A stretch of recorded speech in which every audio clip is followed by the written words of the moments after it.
পড়ছি কবি নীরব রবির লিখিত কবিতা ক্রান্তি লগনে তুমি।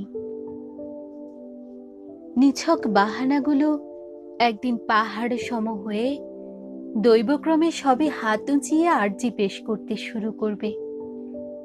লোক দেখানো দুমুঠো অন্যের সৎকার করে তুমি বিশাল সুখ সাগরে ডুবে আছো, আর আমি করোনায় না ডরে ঘামে সিক্ত জামায় পৃথিবীর জীবন রচি।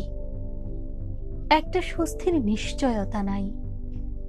দোদুল্যমান দোলায় দুলছে মহাকালের বয়ে চলা রথ।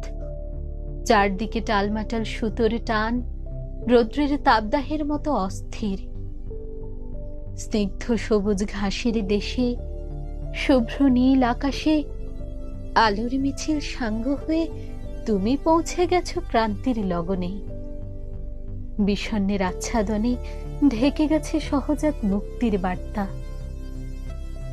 হয়তো তোমার বিষণ্ণ লাগাটুকু একদিন কান্না হয়ে ঝরে যাবে। তোমার মৃত্যু ক্ষুধাটুকুও একসময় বিয়োজিত হবে ঝুম বৃষ্টিতে বাতাসে ভেসে আসা জলীয় বাষ্পের মতো, যেখানে হবে পথের শুরু কিংবা কিংবা থেকে যাবে পথের বাঁকে ঘূর্ণিবায়ু। ধন্যবাদ।